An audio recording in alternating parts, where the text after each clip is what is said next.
요한복음 9장 1절에서 7절 말씀을 통해서 실로암 못에서 씻으라는 제목으로 하나님 말씀을 나누겠습니다. 우리나라에 보면 주로 청년들을 위한 찬양 집회 같은 것들이 있죠. 보면 그래서 목요일 날 주로 많이 하는데 마커스 워십도 있고 피아 워십도 있고 예수 전도단 이런 데도 있고 어노인팅 그 외에도 찾아보면 많은 찬양 집회가 있는 것이 있습니다. 우리가 오륜교회에서 하는 다니엘 기도회를 할 때 예배 전에 먼저 찬양하잖아요. 찬양으로 시작할 때도 그래서 찬양 팀들이 나와서 찬양하는 것을 보게 되는데요. 우리가 오늘 예배 전에 나눴던 찬양이 두 곡 있었습니다. 첫 번째 곡은 감사 위에 감사라는 곡이었죠. 감사 위에 감사. 두 번째로 나누었던 곡이 제목이 오직 예수뿐이네 라는 찬양이었어요. 이 오직 예수뿐이네, 은혜 아니면 이렇게 시작하는 이 찬양은요, 마커스 찬양팀의 인도자인 소진영 찬양 인도자가 쓴 곡인데요. 이 찬양은 자신의 간증의 내용을 담고 있습니다. 이분이 이제 마커스 찬양팀 찬양 인도를 하는데 이분하고 또 다른 남자분 한 분 같이 하거든요. 근데 이분이 어떤 일을 겪었냐면 시한부 판정을 본인이 받게 되었고 그 뒤에 하나님께로부터 4가지의 은혜를 체험하고 난 후에 이 곡을 썼다고 그래요. 찬양 사역자 소진영 님은 25세에 만성 골수성 백혈병으로 시한부 판정을 받았습니다. 다행히도 감사하게도 그는 투병 기간 중에 4가지 놀라운 은혜를 체험했습니다. 먼저 백혈병 진단 후에 그 직후에 바로 신약이 나와서 머리카락이 빠지지 않을 수 있었고 한 달에 몇백만 원이나 하는 신약이 즉시 보험이 적용되는 놀라운 일이 일어났다고 해요. 또한 젊기 때문에 조혈모 세포를 이식하면 치료될 수 있다고 했어요. 하지만 그렇게 하면 평생 아이를 가질 수 없다고 했습니다.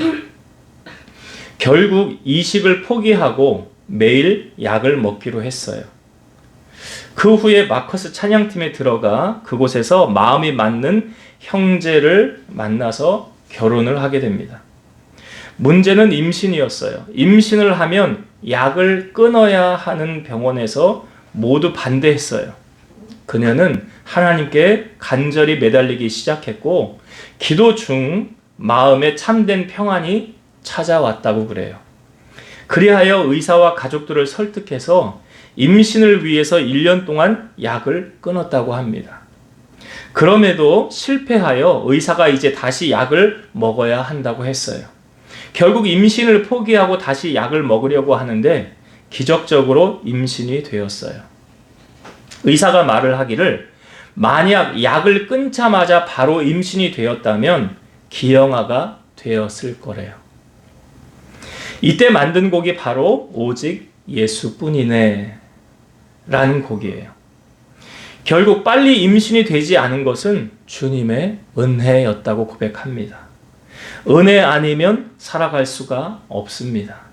오늘도 주님의 크신 은혜가 함께 하기를 온 마음 다해 축복합니다.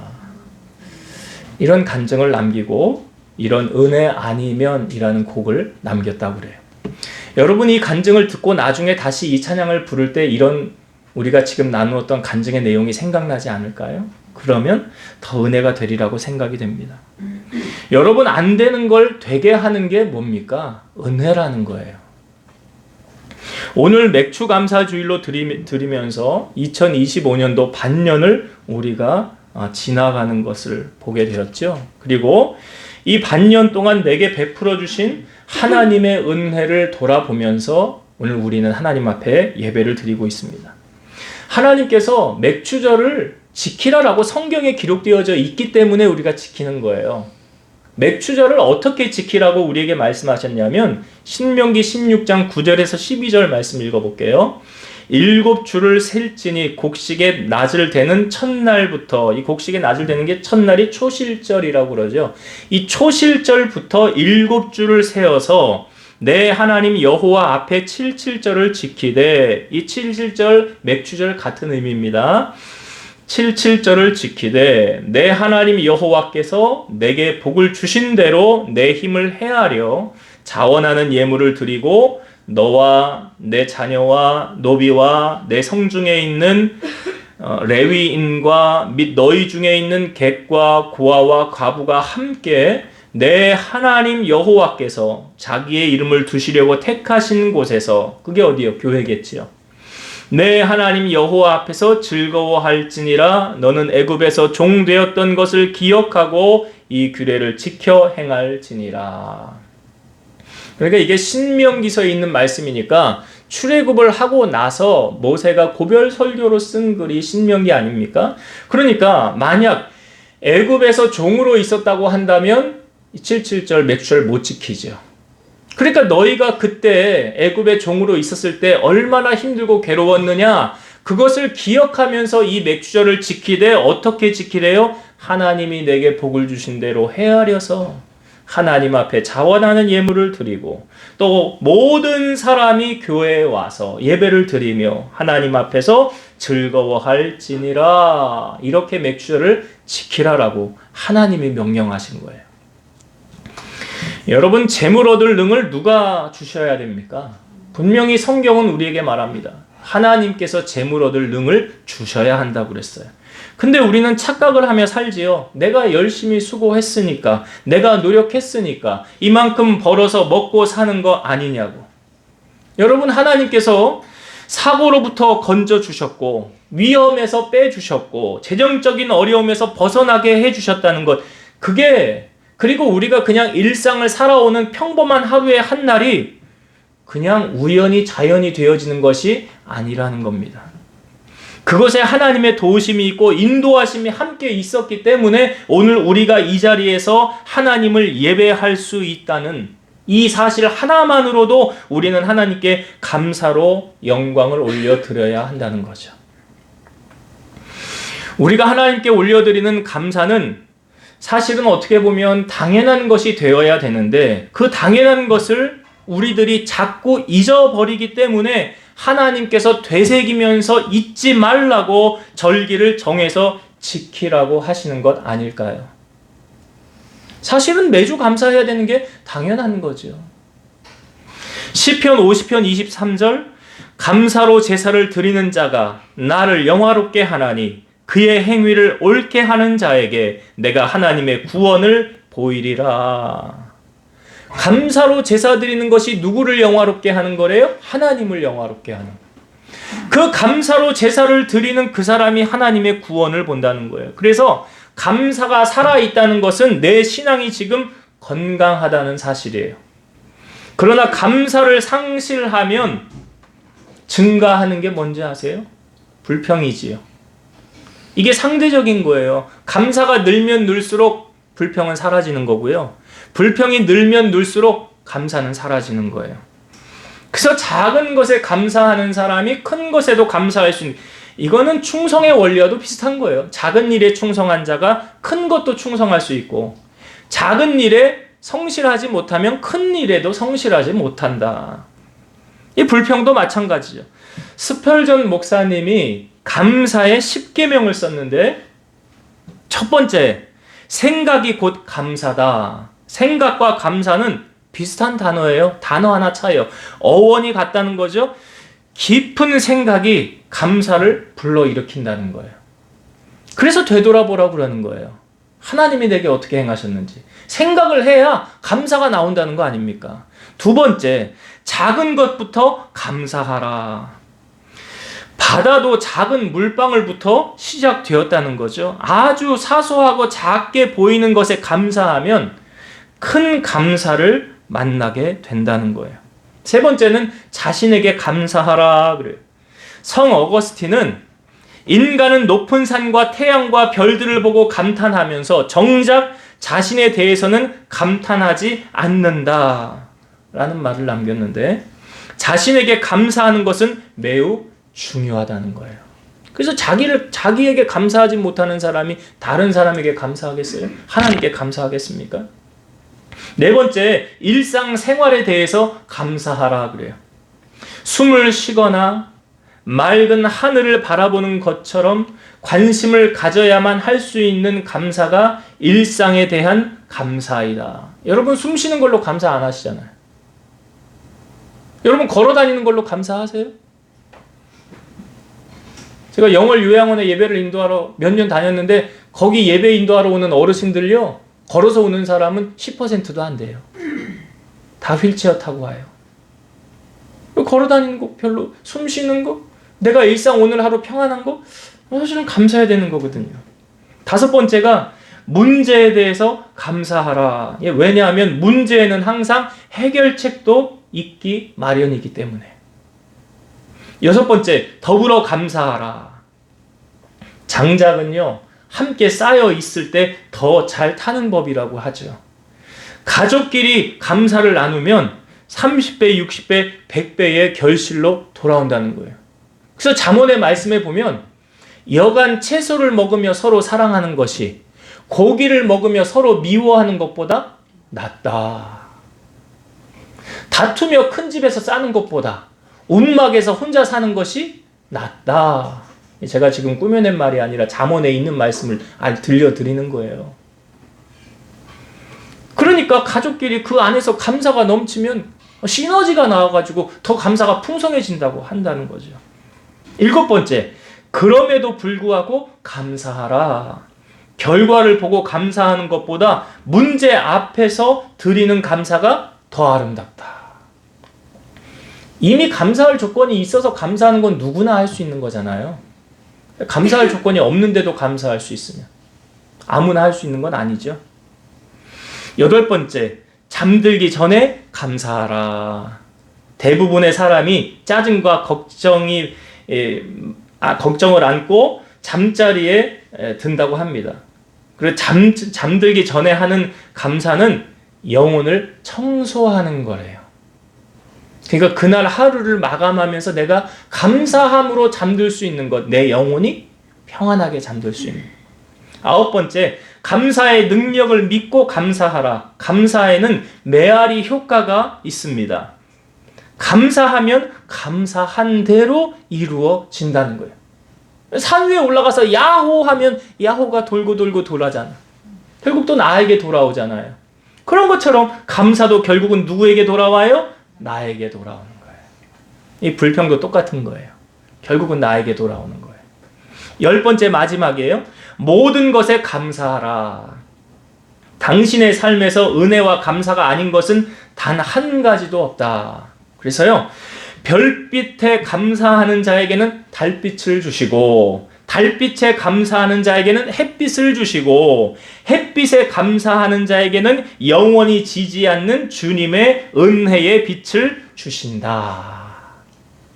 그러니까 보세요. 작은 거 하나에 감사하니까 그 감사가 점점 커가지고 그 큰 감사를 할 수 있다는 거 아닙니까? 우리가 감사절하면 이 말씀을 빼놓지 않아요. 하박국 선지자가 했던 감사. 사실 이 하박국 선지자는 감사할 조건이 없어요. 왜냐하면 나라를 잃을 위기 앞에서 그 하박국 선지자가 활동했었거든요.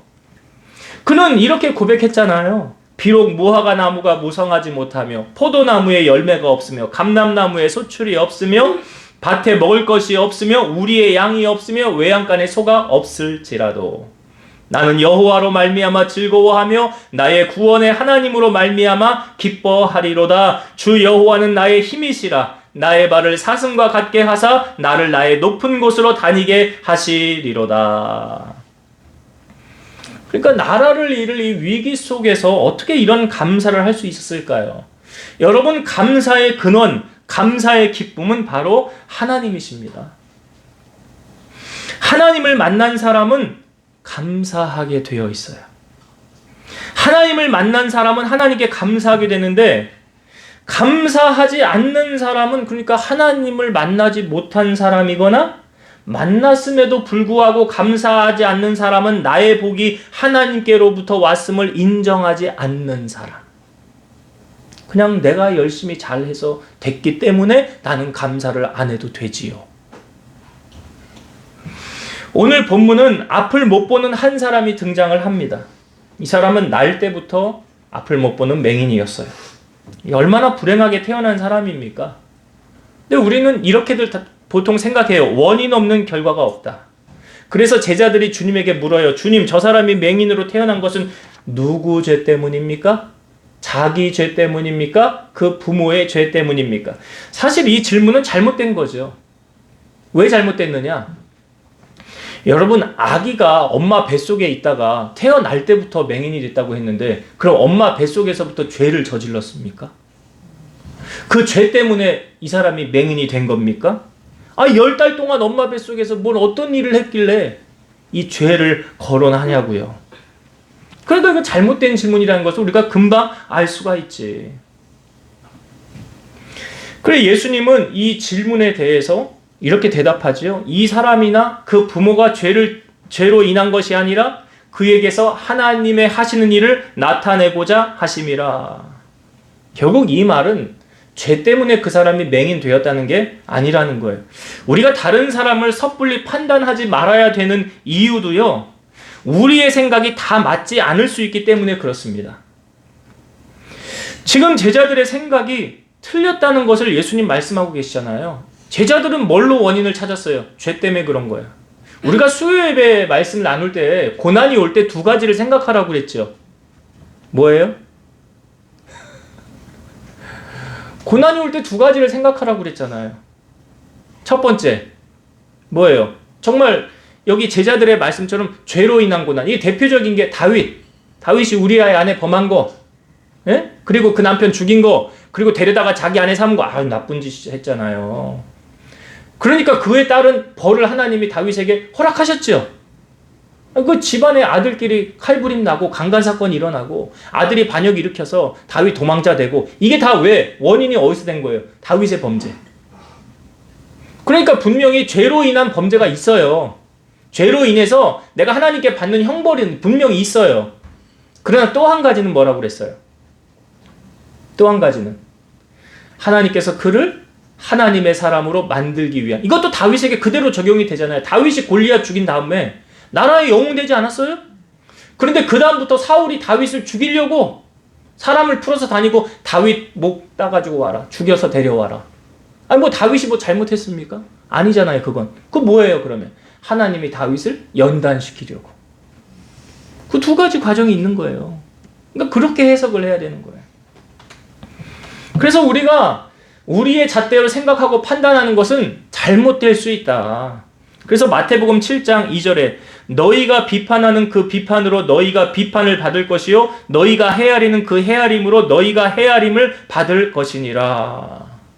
그러니까 비판하면 안 되고 판단하면 안 되고 정죄하면 더 안 되고. 지금 예수님은 제자들의 생각을 전환시키고자 하신 겁니다. 그리고 완전히 생각이 잘못됐잖아요. 제자들의 생각이 예수님의 생각하고 완전히 다르잖아요.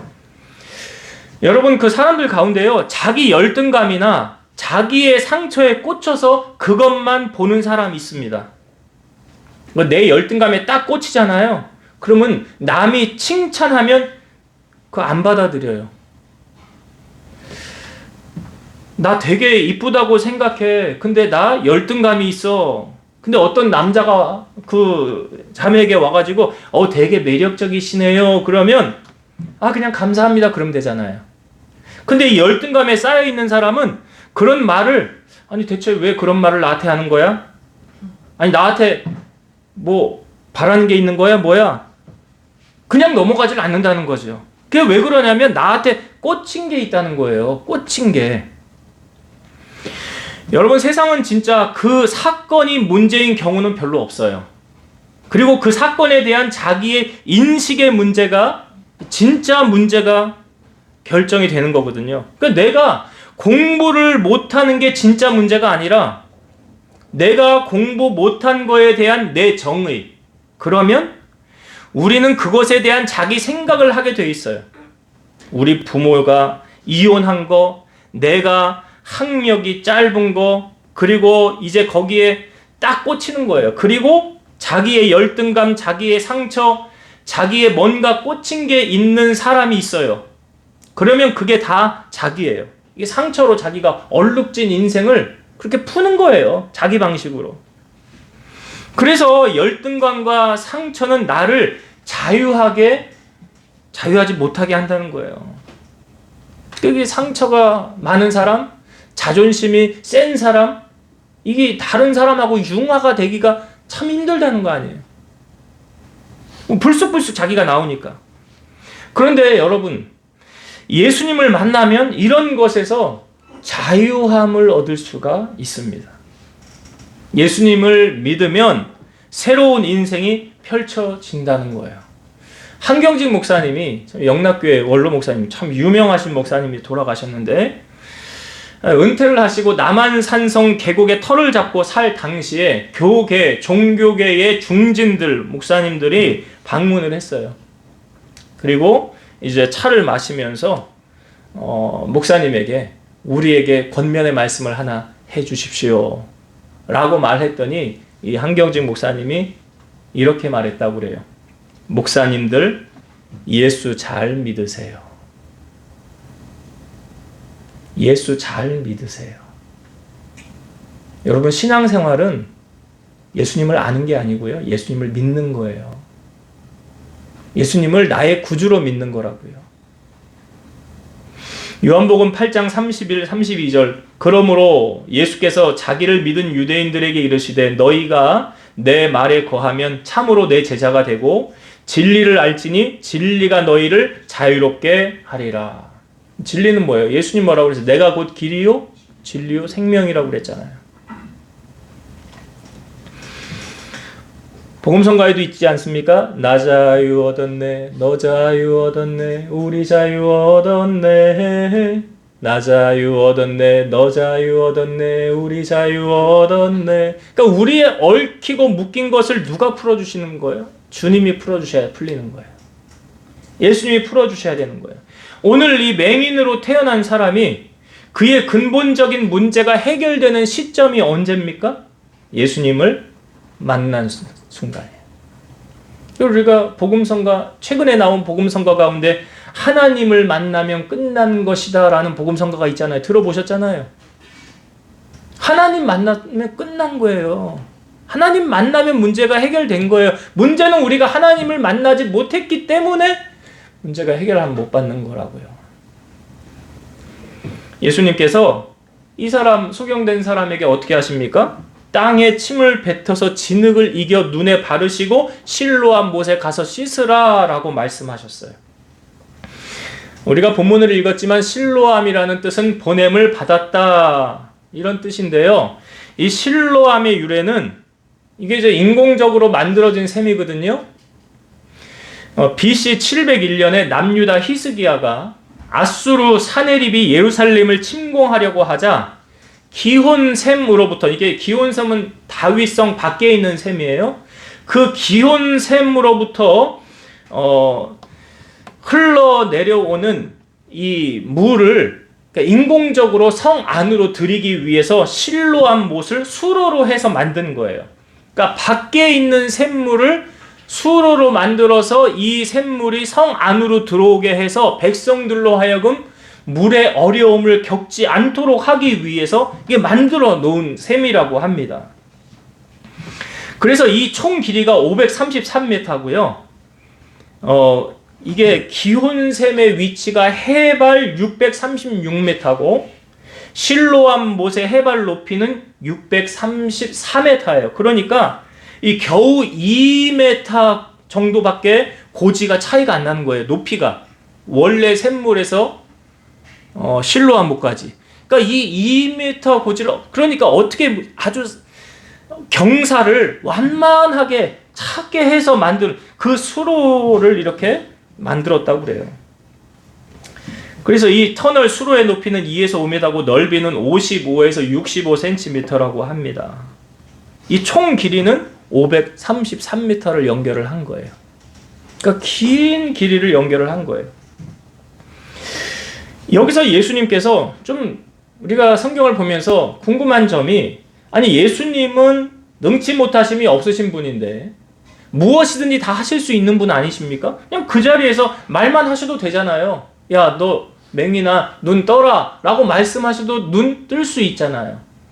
그런데 왜 진흙을 이겨서 눈에 바르고 실로암 못에 가서 그 사람 그러면 실로암 못까지 가려면 또 고생해야 되잖아요.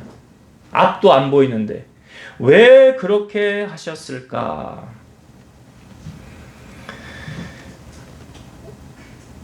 이 맹인이 이 말씀에 대해서 지금 어떻게 반응하고 있는가를 주님 보시는 거예요.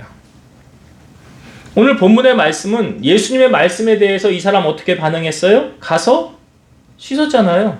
가서 씻은 다음에 어떻게 됐어요? 밝은 눈으로 왔더라, 눈을 뜨게 되었더라 라고 말하잖아요. 그러니까 이 사람이 예수님의 말씀을 받았어요. 눈의 진흙을 이겼어요. 그 상태에서 만약 실로암 못에 가서 씻는다고 내 눈이 떠지겠나?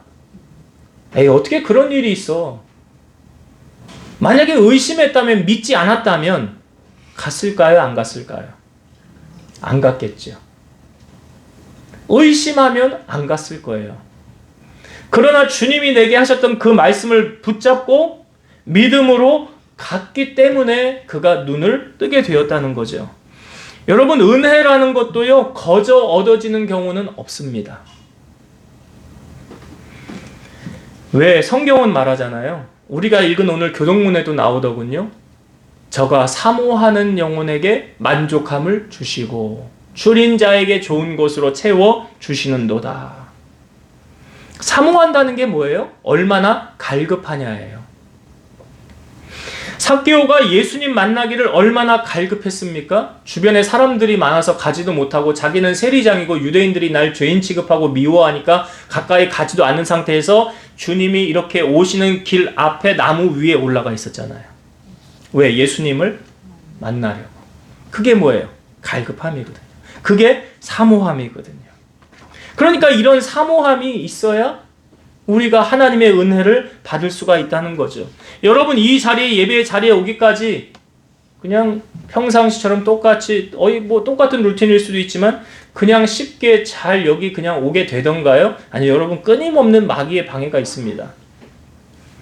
사실 주일은 평상시에 일하시는 분들은 6일 동안 일하시는 분들은 7째 날 7일째 좀 늦잠도 자고 싶을 거고요. 그동안 못했던 일, 내가 해야 됐는데 직장이나 여러 가지 일로 못했던 일들도 해야 될 일들도 있을 겁니다. 그럼에도 불구하고 그런 것을 다 내려놓고 지금 내가 예배를 드리기 위해서 여러분 시간을 투자하는 거죠. 또 여러분 예물을 하나님 앞에 드리면 물질을 헌신하는 거 아닙니까? 코로나 기간을 우리가 지나면서 코로나 기간 지난 지 3, 4년 돼가는데요. 현장 예배 못 드린다고 영상으로 예배를 드릴 때 처음에는 많은 분들이 그랬어요. 정장을 입고 모니터 앞에 앉아서 경건하게 예배를 드리다가 몇 주 지나니까 내복 차림에 머리는 흐트러지고 커피 한 잔 타와서 마시면서 마치 예배를 드리는 게 아니라 보는 사람처럼 바뀌어져 가고 있지는 않았습니까? 그 다니엘 기도회 때 그 코미디언 정선희 씨 나와서 그 얘기 본인이 얘기하잖아요. 자기가 그렇게 했었다고 얘기를 하잖아요. 그래서 여러분, 현장 예배가 중요한 거예요. 그냥 영상으로 예배 드리는 거는 사실은 성경적인 것도 아니잖아요. 하나님이 택하실 곳으로 가서 예배 드리라고 그랬잖아요. 하나님 세운 제단에 가서.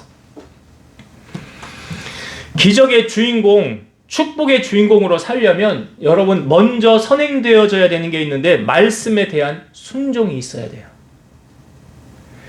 우리가 말씀을 듣기는 쉬워요. 근데 그 말씀대로 행하여 살기는 내 십자가를 지고 주님 따라가는 거거든요. 제가 뉴랜드의 창립부터 지금까지 뉴랜드 섬기고 있는데요. 그 뉴랜드에서 1년에 한 번씩 연말 시상 같은 걸 합니다. 근데 그 시상한 분들, 사장님들 뭐 상을 주고 축복을 해주고 이렇게 하는데 그 본사에는 이사님 세 분이 계시는데 부산에 있는 한 이사님이 계세요. 근데 그분이 지사를 2개를 운영하고 있습니다. 몇 년 전에 본사에서 시상을 하는데 그 사장님들에게 그 사원들에게 시상을 주는데 금 한 돈씩을 이제 이렇게 나눠줘요. 매출한 거에 따라, 시상에 따라. 그래서 어떤 분은 뭐 금 한 돈, 어떤 지사는 5개, 뭐 어떤 지사는 8개 뭐 이렇게 나눠주는데 이 부산 지사의 사장님이 그걸 받고 저 앉아있는데 저에게 오더니 그걸 나를 주는 거예요. 금 한 돈을. 이거 왜 나를 주니까 목사님 저 위해서 기도해 주셨잖아요. 그래 주는 거예요. 근데 올해는 시상식이 본사에서 못하고 이제 나누어서 각 지방에서 했어요.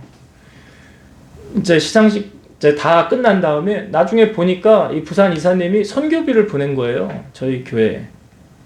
그래서 나중에 경영 컨퍼런스를 하면서 이제 얘기를 했더니 아유 선교비를 이렇게 보내주셨어요. 감사해요. 그랬더니 그분이 뭐라고 그러냐면 자기가 선교비 보낸 걸 신랑한테 얘기를 했대요. 원래 그냥 얘기 안 하고 신랑은 뭐 다른 일을 하는 분인데 신랑한테 얘기를 했더니 그 신랑이 그 선교비 보내는 거에 10배를 자기에게 주더래요. 10배를 주더래. 그래서 그 얘기를 하는 거예요. 목사님 제가 선교비 보내고 10배로 받았잖아요. 누가 주신 걸까요? 그렇죠 여러분. 하나님의 일에 공짜가 있을까요? 공짜가 없습니다. 갈라디아서 6장 6절에서 7절에 보니까요. 가르침을 받는 자는 말씀을 가르치는 자와 모든 좋은 것을 함께 하라. 스스로 속이지 말라. 하나님은 업신여김을 받지 아니하시나니 사람이 무엇으로 심든지 그대로 거두리라. 그러니까 내가 하나님께 하고 싶은데 하나님께 못하니까 누구에게 해요? 예. 교회에 하는 거예요. 며칠 전 날기새를 보니까 김동호 목사님이 그런 얘기를 하더라고요. 자기 하나님께 복을 많이 받아서 내가 하나님께도 복을 드리고 싶은데 어떻게 할까 하다가 적금을 2개를 들었대요. 그래서 하나는 나를 위한 적금이고 하나는 하나님을 위한 적금을 들었대요. 만기가 되어서 목사님 그러더라고요. 이걸 찾아서 교회 세미나실에 책상하고 의자 자기가 바꾸고 싶었는데 교회 재정으로 안 하고 내가 들은 적금으로 그걸 했다고 하더라고요. 그리고 그런 얘기를 그분이 많이 하시더라고요. 자기가 차를 바꿔도 내 차만 바꾼 게 아니라 그때마다 선교사님 차 한 대씩 사드렸다고. 자기가 사드린 차가 여러 대라고 많다라고 얘기를 하더라고요. 그렇게 사는 게 얼마나 멋집니까? 그렇게 좀 살았으면 좋겠어요. 여력이 되면, 능력이 되면. 근데 하나님께 그렇게 행하니까 하나님 그냥 지나가십니까? 아니죠. 더 부어주시는 하나님이시라는 거죠. 우리 하나님 살아계시기 때문에 은밀하게 행하는 것을 다 보고 계신다는 거예요. 그래서 저번 주 말씀에도 한 주간 묵상할 말씀이 여러분 나눴잖아요. 그렇죠? 그 부자 재물 쌓아놓고 풍성해졌으니 이제 누리자 할 때 하나님이 내가 네 영혼 데려가면 누구 것 되겠냐. 하나님이 지켜주지 않으면 참새 한 마리도 그래요. 하나님이 지켜주지 않으면 그냥 가는 거예요. 그래서 오늘 우리가 이제 말씀을 정리하고 마칠 때 오늘 이 맹인된 이 사람 참 불행하지 않습니까? 그럼 불행한 인생의 삶이 어떻게 바뀌어집니까? 예수님 만나서 바뀌어지잖아요.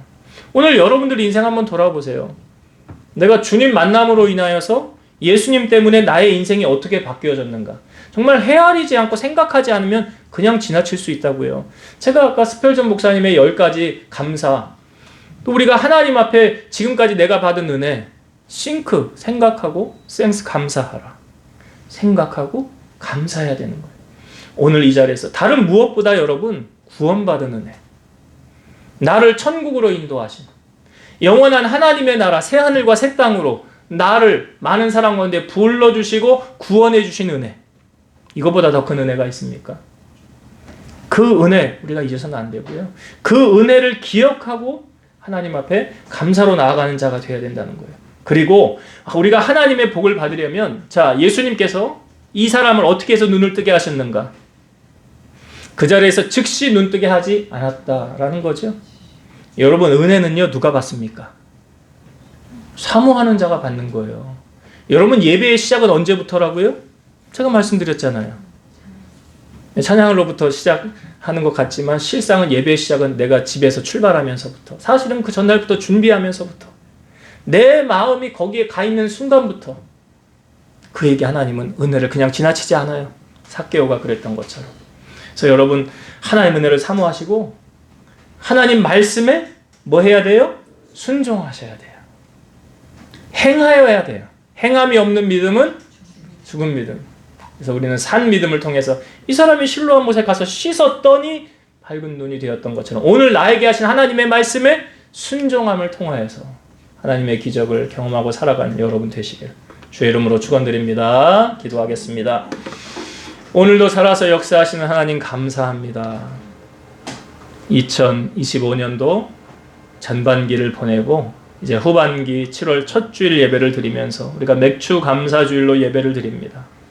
하나님 우리에게 베풀어 주셨던 그 은혜를 되돌아보고 기억하면서 내게 베푸신 은혜를 추억하며 감사함으로 오늘 예배를 올려드렸사오니 우리 사랑하는 성도들 삶 속에 이 감사가 풍성해지게 하여 주옵소서. 작은 것에 감사할 때 큰 것에 감사가 따라오는 줄로 믿사오니 그러한 감사가 입술로 끊이지 않게 하시고 마음으로 여호와를 경외하는 그 마음 가지고 하나님 잘 섬기고 하나님을 잘 믿고 또 말씀에 순종함을 통하여서 문제를 해결함 받고 하나님 은혜에 휩싸여 승리하는 인생 살아가는 우리 성도를 다 되게 하여 주옵소서. 예수님의 이름으로 기도드리옵나이다. 아멘.